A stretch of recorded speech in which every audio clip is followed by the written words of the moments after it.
Assalamu alaikum wa rahmatullahi wa barakatuh. Welcome again, my dear students of first year secondary.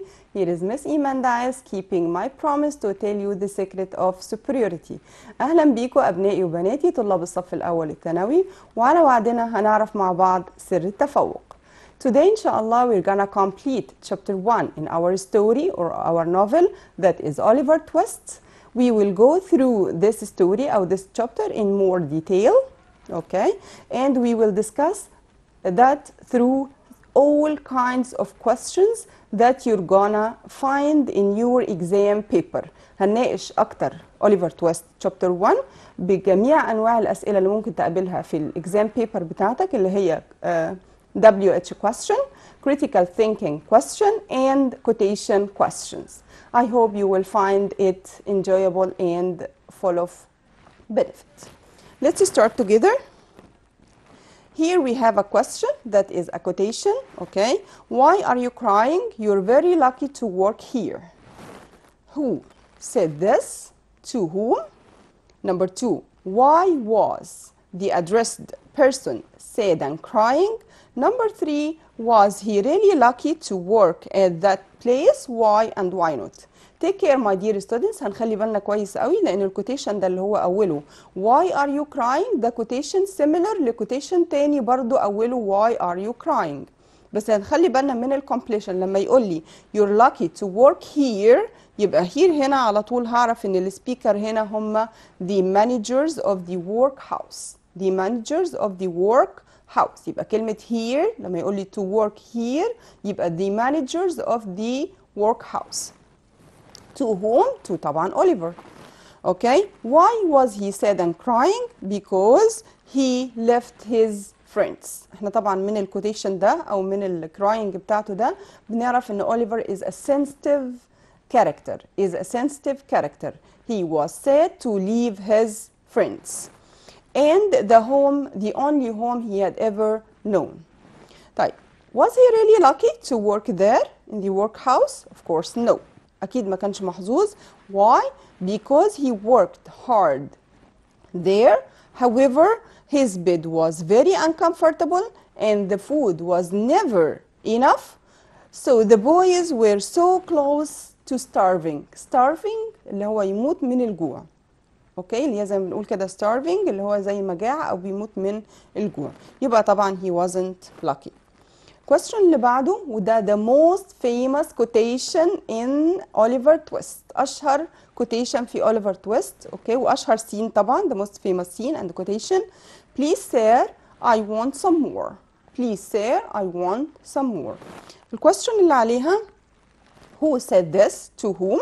اوكي طيب قبل ما نشوف الquestions أنا حابة انه ان شاء الله الفيديو يكون ريدي معانا ونشوف السين ده لانه هو it deserves to be seen. Okay, ده one of the main and effective scenes in the Oliver Twist. طيب نشوف الكويستشن على ما الفيديو بتاعنا يكون جاهز. Who said this? To whom? Why did the speaker say that? ليه السبيكر قال كده؟ What would the result of this demand؟ زي ما احنا شايفين ده demand طالما قال please يبقى ده demand طلب. ايه الريزلت بتاع الطلب ده؟ نشوف مع بعض الفيديو. Ready؟ Okay. You all. Okay, as we have seen in the video how dark and difficult was life in the 19th century. زي ما شفنا وفي how cruel ازاي كانت الحياة قاسية في الورك هاوس وشفنا ان في big difference between the food that the managers were eating and the food that the little kids were eating. Okay, فهنا المين سين عندنا او المين quotation كان بيقول oh please sir I want some more. طبعا who said that? Oliver Twist. Okay, to whom? To the master who gave them their food. يبقى الشخص اللي هو بيديهم الفود ده اسمه the master. Okay, who gave them the food. Why did he ask for more food? Because the food wasn't enough and they were زي ما قلنا قبل كده انه they were about to starve. اوكي طيب what is the result of this demand؟ the result طبعا كانت very terrible زي ما شفنا كانت العواقب وخيمة زي ما بنقول. اوكي the master got furious مش بس angry لا ده was very furious. اوكي، وأوليفر was locked in a dark room، اتعاقب ان هو were locked اتحبس في dark room at every meal، وعلى كل وجبة بس بيطلع. اوكي، why to be beaten by Mr. Bumble. Mr. Bumble beat him in front of the all boys for them not to ask for more as Oliver did. Moreover, the workhouse put a sign to find someone to take Oliver away. خلاص it's over. حتى هو في quotation برضو مشهور قال if he wasn't happy with our generosity، لو هو مش مبسوط بالكرم بتاعنا معاه، اوكي he must go away، لازم يمشي. الكوتيشن اللي بعده زي ما قلنا اهو، ده السيميلر كوتيشن اللي قلت لكم عليه اللي هو مشابه للي فات. why are you crying? you should be happy to have the opportunity to work with someone like Mr. Sowerberry. لما هنا بقى هيقول لي Sowerberry يبقى مين اللي بيقول؟ who said that و to whom هنشوف. where were they؟ why was the addressed person أو الأدريسي الشخص المخاطب؟ why was he crying؟ طبعا اللي قال الكلام ده بس في الحالة دي لما يقول لي، لما يجيب لي اسم مستر ساوربيري في why are you crying يبقى على طول ده مستر بامبل بس هو اللي قاله. لكن لما يقول لي to work here يبقى the managers of the workhouse. طيب هنا our quotation Mr. Bumble to Oliver why or where they were on their way to Mr. Sowerberry's house. Why? Because he had no friends. Oliver was crying because he has no friends there. زي ما قلنا اوليفر كان سنسيتيف قوي لموضوع الفريندز ده، لان هم يعني they are considered to be their family. خلاص هو ملوش family، لكن مجرد ان هو بيبقى موجود مع his friends بيعتبرهم their family و he loved them as their family. Question 10 if you were Oliver، هنا critical thinking question for your opinion بقى. if you were Oliver would you be sad to leave the workhouse؟ هل هتكون حزين وانت بتسيب الورك هاوس؟ طبعا انا from my point of view او from many points of view انه no I wouldn't be sad I would be happy to leave this miserable life، لان الحياة كانت في الورك هاوس زي ما شفنا miserable. اوكي طيب perhaps the new employer would be kinder and generous، واخدنا قبل كده employer في unit 2 employer اللي هو the owner of the company او the work. اوكي ممكن يكون في امل يبقى more kind يبقى kinder and more generous، ممكن يبقى أكرم من كده أو kinder than this. وطبعا لو أنت جاوبت إجابة مختلفة، مثلا لو أنت رأيك زي أوليفر إن أنت yes it's okay that's your opinion، لو أنت هتبقى sad برضو to leave your friends it's okay. لكن زي ما قلنا في critical thinking questions as long as your answer is related and reasonable، طالما هي ليها علاقة بالستوري وريزنبل منطقية فخلاص it's acceptable. Question 11 but it will cost money to feed him. It will cost money to feed him. Who said this? To whom? What does the word him refer to? him هنا في الquotation refer to whom? Number 3 was the speaker kind to him فعلا؟ شوف الانسر. طبعا اللي قالت but it will cost money to feed him هتكلف فلوس كتيرة to feed him عشان نأكله. اوكي ده طبعا بعد ما شافوا أوليفر ولقوا ان هو very small and weak. اوكي they weren't happy with the shape or with the look of Oliver. okay and said but it will cost money to feed him. Who said this? طبعا Mrs. Sowerberry اللي هي Mr. Sowerberry's wife. بنقول عليها Mrs. Sowerberry to Mr. Bumble. طيب وhim refers to طبعا Oliver Twist. طيب was she really kind to him? Of course no. She treated him unkindly. عملته بقى طبعا unkindly. She gave him some old food. حتى ما فيش food يعني هو صح كان not enough ولا حاجة، لا ده كان كمان old food. She made him sleep in the cold shop among coffins. خليته ينام في مكان اللي هي في الشوب between اللي هي زي ما قلنا unfinished coffins، بين التوابيت اللي هي ايه لسه بتتعمل او مش منتهيه. طيب who was نوح كلايبول؟ مين بقى نوح كلايبول؟ وده قابلناه وعرفنا ان هو another prince لمستر ساوربيري، قابله في مستر ساوربيري's house. who was نوح كلايبول و how did he treat Oliver؟ وازاي عمله نوح كلايبول؟ كليبول. he was an apprentice of Mr. Sowerberry، برضه صبي عند Mr. Sowerberry. ولو عايزين بالتفصيل ممكن نقول he was a tall boy with red nose. لكن هو في الأصل هو apprentice زي أوليفر. apprentice برضه مساعد أو صبي لمستر Sowerberry. طيب how did he treat Oliver؟ طبعا he treated him badly unkindly. Okay, he gave Oliver orders، بدأ يعامله ان هو to give him orders and a small kick، كمان كان بيضربه كده برجليه kick.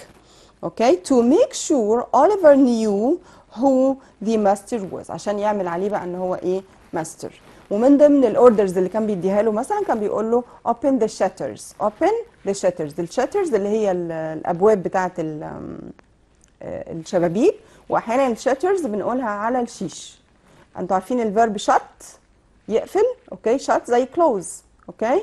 شاتر اللي هي زي ما قلنا الابواب او الشيش. كان بيقول له open the shutter work house boy، ودايما كان مش بيناديله باسمه اوليفر، لا كان بيقول له work house boy. في quotation عندنا هنا برضو I heard she died in the workhouse because she was no good at anything. طبعا الكوتيشن دي من الحاجات اللي بنسميها turning point in Oliver's character، زي نقطة تحول كده شوية في شخصية. شفنا من خلال بعد الكوتيشن ده شفنا شخصية جديدة أو جانب جديد من شخصية أوليفر تويست. I heard she died in the workhouse because she was no good at nothing. طيب who said this? To whom? Why did the speaker say that? What happened after that? طبعا اللي قال الكلام اللي هو الاوفنسيف ده المهين هو نوح كليبول to Oliver. Why? To make him angry. Why? Because he was jealous of him. Jealous of him يعني غيران منه. ليه كان jealous of him؟ لأنه إحنا عرفنا من الايفنتس بتاعت الستوري انه مستر ساوربيري was pleased with Oliver's work، كان مبسوط من شغل أوليفر. So he took him everywhere outside the house، عشان كده كان بياخده في أي شغل outside the shop. While نوح كليبول was sitting and work inside the shop. So he felt jealous. Okay؟ طيب how did Oliver feel after this quotation? He felt ashamed and angry. طبعا حس بالخزي والعار وكمان حس ان هو angry. So he hit نوح hard. ايه اللي حصل بعد كده؟ He felt ashamed and angry, so he began to hit نوح. طيب how do you think Oliver، ده برضه ممكن يجي لي critical thinking. How do you think Oliver felt when نوح كليبول was unkind to him؟ طبعا زي ما قلنا he felt ashamed and angry. عشان نقدر كمان ليه he felt ashamed and angry هنشوف quotation كده تاني من اللي قاله نوح. قال I heard she died because she was no good at anything، اللي قلنا المرة اللي فاتت. لكن الأهم من كده إن هو he laughed. عشان كده دايما بنقول it doesn't matter what to say، مش مهم اللي أنت بتقوله but how to say it. ممكن أقول كلام عادي جدا وأنا ببتسم خلاص ما بيجرحش حد، أوكي؟ لكن ممكن أقوله بطريقة فيها laughing at أو زي سخرية أو كده، فده طبعا بيسبب angry اللي قدامي. فاحنا بنقول إيه؟ the way you say is very important. I heard that if he hadn't died they would have punished her. حتى أنا سمعت كمان إن لو ما كانتش ماتت كانوا هم عاقبوها. كل ده كلام offensive مهين. قال له كمان the nurse said she died of a broken heart. بيلمح كأنه في سكندال أو مصيبة حصلت أو شيء فيه خزي أو عار في موت his mother. طبعا any natural person هيحس إن هو angry و furious and he will hit the speaker. That's exactly what Oliver had done. Quotation تاني. You poor boy. We must get Mr. Bumble soon. You poor boy. يا ترى الكلام ده اتقال عن مين؟ مين كان poor؟ Who said this? Why did the speaker say so؟ ليه اتقال الكلام ده؟ What does that show؟ الكلام ده show ايه؟ بيعكس ايه او بيقول لنا ايه؟ طبعا اللي قالت الكلام ده Mrs. Sowerberry. Why? Because Noah was crying while Oliver was hitting him. لأن نوح كان crying وأوليفر hitting him. فطبعا مين المقصود هنا؟ poor boy. طبعا نوح كليبول. قالت عليه Mrs. Sowerberry. That shows A. That Mrs. Sowerberry loved Nuh Claypool more than Oliver. More than Oliver. Okay? Let's have a break, then we'll come back again. فاصل نرجع تاني إن شاء الله. Welcome again, my dear students, after the break. Let's complete. Here we have another quotation. Okay. Oliver, do you know who is speaking? Aren't you afraid? طيب نشوف مين قال الquotation ده. Who said this? Where was the Oliver at that time? What were Oliver's answers to the question, to these questions? Okay. نشوف who said that. Oliver, do you know who is speaking? Okay. Mr. Bumble. طبعا اللي قال الكلام ده Mr. Bumble. Where were Oliver?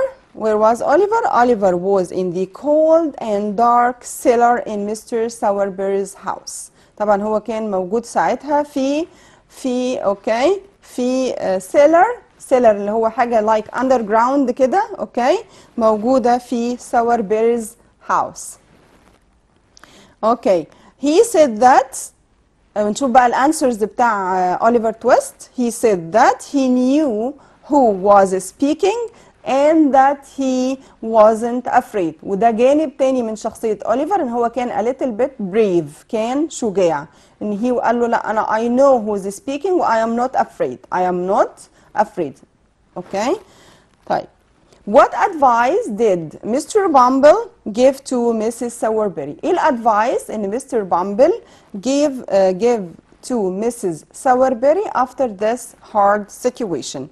He said that to them, or he advised them to leave Oliver in the dark cellar without food for some days and to feed them only soup after that. ويعيشوه زي ما كان عايش في الورك هاوس على بس السوب اللي هو الشوربه اللي هو زي ما قلنا اسمها جريول، شوربه كده ليكويد خفيفه خالص لا تسمن ولا تغني من جوع زي ما بنقول. Why do you think Oliver didn't tell Mr. Sowerberry why he was fighting with Nuh Claypool?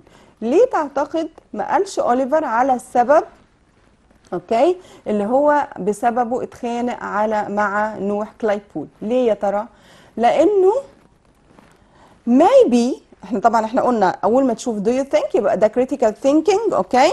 وفي الحاله دي انت هتقول your opinion. اوكي. فهقول maybe because he knew that they always side by نوح، لان هم دايما كانوا side by نوح، على طول بياخدوا صف نوح، عارفين side جانب، فبقولها كده because they always side by نوح. زي ما شفنا حتى في الستوري هم لما جم لقوهم fighting together they even didn't ask why are you fighting.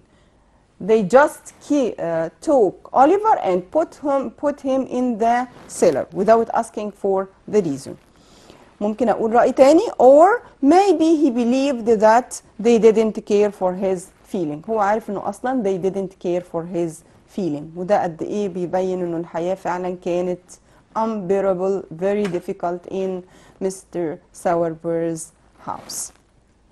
Question التاني what three places did Oliver live in chapter 1 طبعا. Which one do you think is the worst and which one do you think is the best؟ ايه الثلاث اماكن اللي شفناهم في chapter 1 ومن رايك انت ايه الورست، ايه اسوأ مكان، وايه البست and tell why. لو بصينا كده على الداتا هلاقي ان في chapter 1 على الداتا اوكي في chapter 1 هو راح 3 places 3 اماكن. طبعا احنا متفقين ان he was born in the workhouse، لكن على طول immediately went to the orphanage والكتاب بتاعنا كمان قايل عليه old house اللي هو الملجأ او بيت كده قديم for babies. He stayed there till the age of 9. When he became 9 he moved to the workhouse. Then when he asked for more food he was sold as an apprentice to Mr. Sowerberry and moved to Mr. Sowerberry's house. لو بصينا كده على 3 places اوكي هلاقي في مين كاركترز قابلتنا في كل بليس، ومن خلال المين كاركترز دي والتريتمنت بتاعها مع اوليفر هعرف which is the worst place and which is the best place. يعني لو بصينا مثلا في الارفنج هلاقيه كان مسؤول من ميسيس مان، Mrs. Man دي لما اجي describe her لازم اقول عليها ان هي she was dishonest, she was cruel. اوكي يبقى she was dishonest and cruel woman. كانت غير امينه وكمان unkind cruel قاسيه جدا. اوكي نروح للورك هاوس هلاقيه قابل المانجرز واهم واحد فيهم كان مستر بامبل. ومستر بامبل نفس الكلام اقدر اقول عليه ان هو كان كرول قاسي جدا. اوكي كان كرول جريدي اند جريدي كمان طماع لان لو لاحظنا في سين شفنا فيه الفرق بين his food with the kids food. طبعا هو كان بياكل بوتيتو وتشيكن او ميت while the children were eating just soup. اوكي يبقى في الارفنج مسز مان قلنا عليها اللي هي كانت كرول اند unkind وجريدي كمان. ومستر بامبل هنا كمان كان جريدي وانكايند. اوكي وهنا لما راح لمستر ساور بيرز هاوس كمان كانوا هم معاه كانوا مين بخلة جدا معاه وكانوا برضو كرول unkind. moreover والاكتر من كده ان هم كانوا كمان unfair. fair يعني عادل. لما اقول unfair يعني ظالم او غير عادل. يبقى هلاحظ كل الناس اللي قابلوه في الثري بليسز كانوا cruel and greedy. وهنا كمان زاد عليهم انه كانوا unfair غير عادلين. يعني صح كلهم هنا كانوا بيبقوا محتاجين more food لكن كل الاطفال كانوا زي بعض no problem. هم fair في الظلم. اوكي لكن هنا في مستر ساور بيرز هاوس لقينا ان هم unfair. في سين شفنا فيه مسز ساور بيري بتنادي على نوح كليبول وتقول له come on نوح sit by the fire and have your breakfast. اوكي تعالى جنب النار عشان تتدفى. اوكي و have your breakfast. حتى اوليفر قال كده بينه وبين نفسه why couldn't I have such a good breakfast like نوح. اوكي يبقى هم دول الثري بليسز. اوكي وهنشوف مع بعض بقى الانسر بتاعتنا هنقول ايه. هنقول اول بليس طبعا ده orphanage اللي هو الملجأ the work house and Mr. Sowerberry's house. دول الثلاث اماكن. طيب I think the worst place is Mr. Sowerberry's house. كان بيت مستر ساوربيري. Why? Because Oliver برضو got cold نفس الكلام كان got cold بردان وhungry وpunished وتعاقب فيه. cold, hungry and punished. moreover اللي اكتر بقى من كده he felt angry and ashamed. خلوه يحس بالangry and ashamed and suffer from unfair people. طيب what is the best place يعني to some sort to some extent الى حد ما. طبعا مش the best يعني الافضل يعني زي ما بنقول كده افضل مكان نو لكن افضل مكان في الثلاثه يعني اقلهم ضررا زي ما بنقول اللي هو كان the orphanage الملجأ. ليه؟ because he wasn't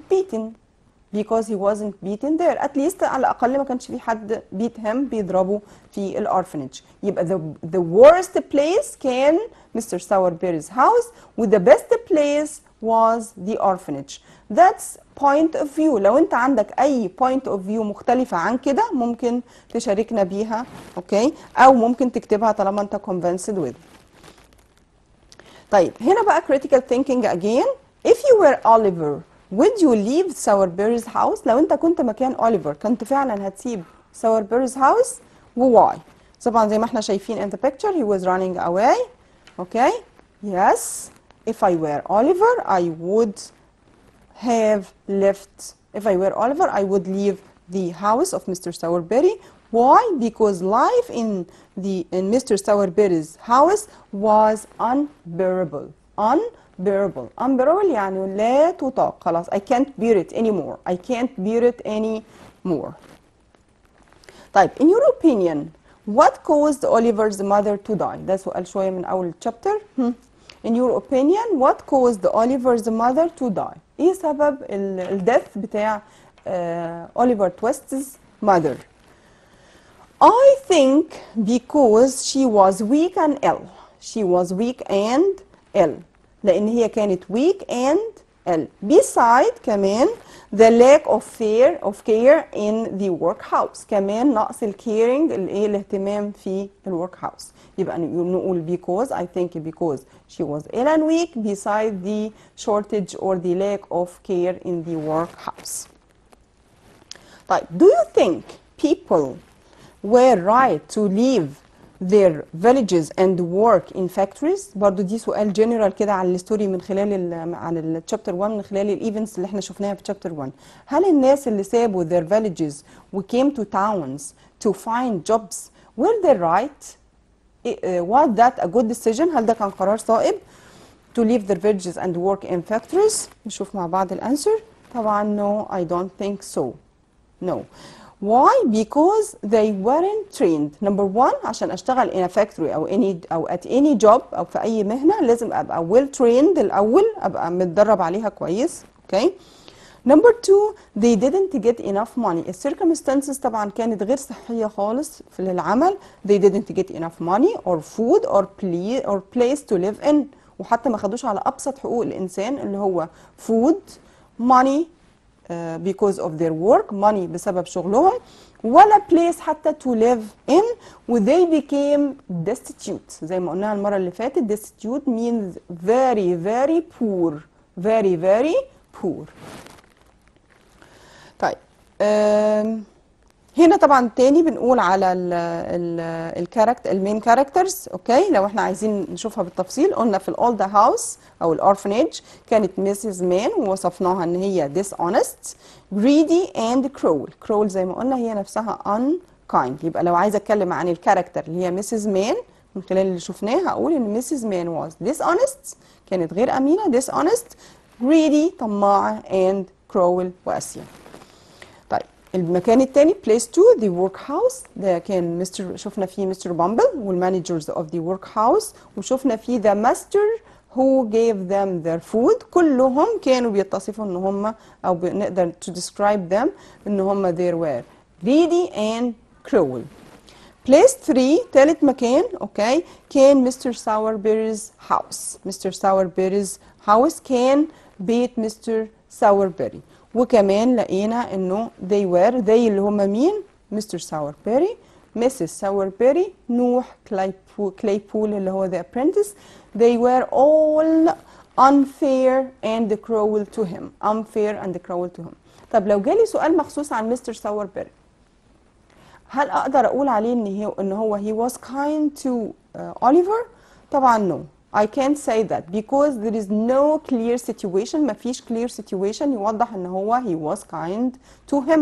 لكن كل اللي اتقال لنا عنه ان he was pleased with Oliver's work. كل اللي اتقال لنا عنه ان هو كان مبسوط من شغل أوليفر. وعرفنا كمان ان أوليفر didn't like that job لكن he had to work it so he worked hard. مش شرط اكون بحب الشغل اللي انا بعمله لكن once انا اتحطيت في مكان بwork hard. وعشان كده كل اللي اتقال لنا عن مستر ساوربيري ان هو he was pleased with Oliver's work so he took him everywhere outside the shop. اوكي، عشان كده كان بياخده معاه في الشغل اللي بره.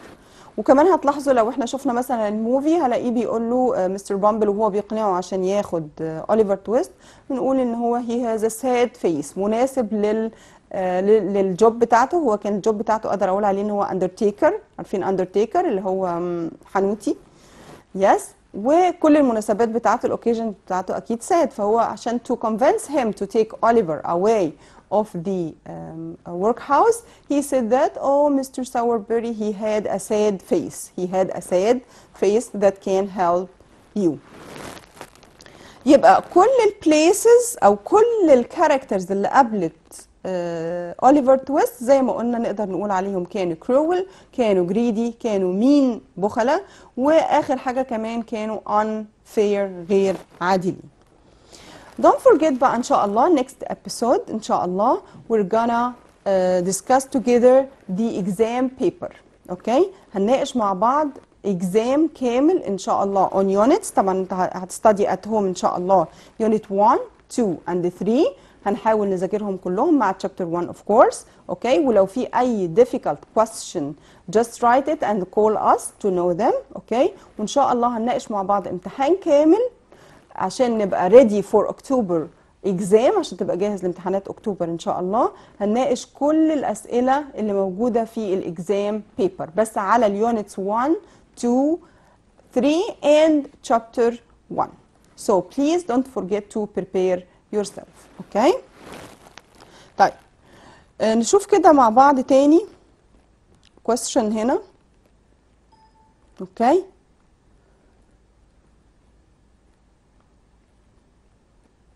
Please sir I want some more. قلنا ان ده very quotation. اوكي. Please sir I want some more. لازم تخلي بالك قوي من ال question 3 اللي بيجي فيه. اوكي. Oliver to the master who gave them their food. اوكي. Because the food wasn't enough.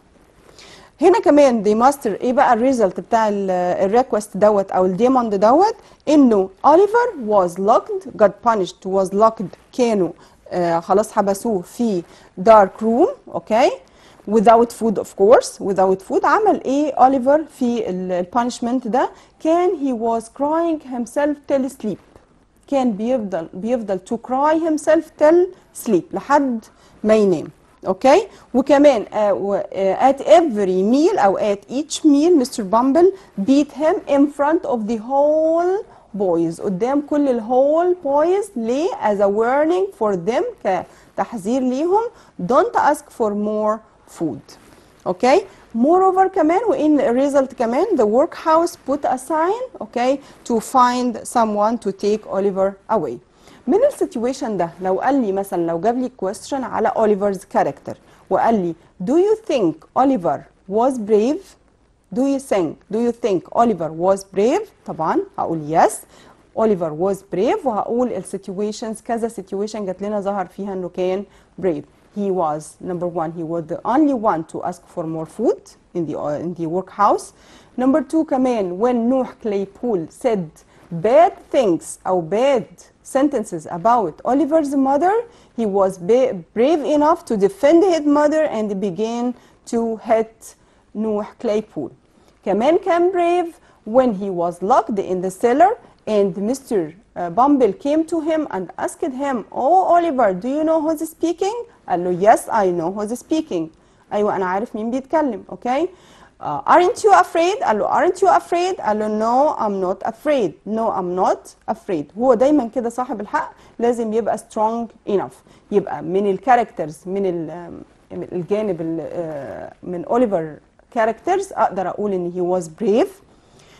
يعني لو جينا كده وصفنا أوليفرز كاركتر أوليفر طبعا اول حاجه لازم اقولها على اوليفر على الداتا هنا معانا. اوكي. لازم اقول ان هو he was an innocent boy. كان innocent بريء جدا وكان well behaved كان بيتصرف كويس على طول. زي ما شفنا كده well behaved او will behave زي ما شفنا على طول لما بيكلم حد مثلا الماسترز بتوعه او المانجرز بيقول مثلا اوكي معانا فون كول مع مريم. يس مريم. Hello مريم how are you doing? hello miss. Hello Mariam, how are you? Fine, thank you. Do you have a question? Yes please. Okay, I'm all ears Mariam. Yes? ممكن أسأل سؤال؟ Yes? Yes of course. قال لي هنا I طب your question is about the story of Oliver Twist? no. طيب okay no problem. Yes Mariam. I طب هستأذنك مريم حبيبتي بليز هنوطي صوت التلفزيون وهنسمع من التليفون. اوكي. يس. قال لي هنا I I think yes I think لا I would think I use think what no معلش حبيبتي again تاني I was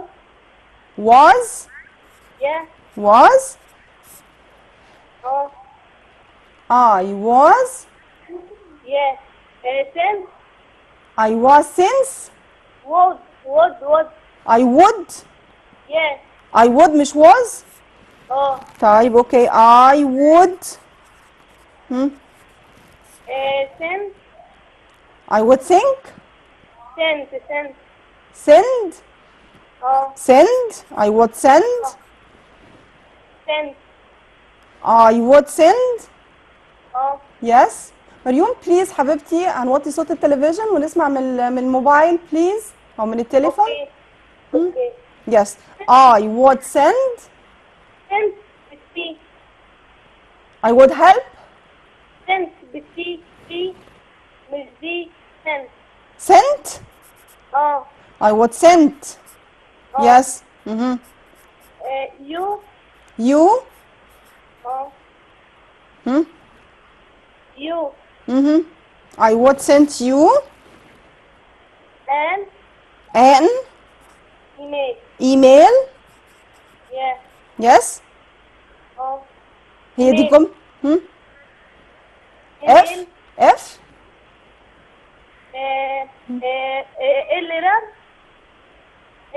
اللي رن sorry مريوم I would send you an email very اللي رن please معلش تاني يا مريوم an email اللي رن C A yeah C A ها C A R R E miss C A R E yeah E L L yeah Carl the name person's name no ها اللي رن similar yeah اللي رن طب ال C عندك capital right no مش capital yeah it's طيب small. طيب كملي اوكي go on this this morning this morning yeah okay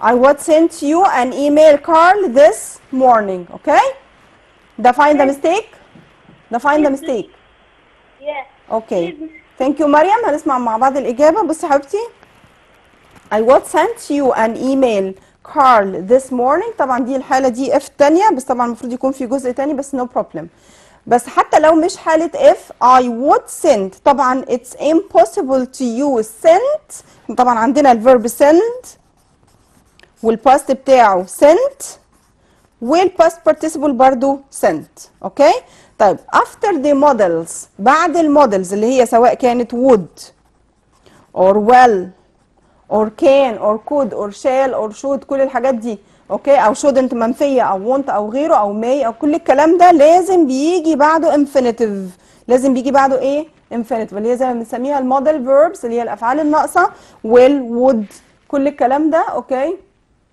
اوكي لازم بيجي بعده infinitive يبقى الجمله الصح بتاعتنا هتبقى I would send you an email واكمل الجمله an email سوري واكمل الجمله as it is اوكي ليه لان would لازم يجي بعدها infinitive. I hope you got it مريم. Thank you very much. So happy to be this year this episode. Next episode إن شاء الله هنجهز نفسنا عشان هنحل مع بعض complete exam امتحان كامل على unit 1 و 2 و 3 and chapter 1 to prepare yourself for October exam. Okay? Thank you very much. Till we meet next time. I wish you happy hours and successful study إن شاء الله. Thank you very much.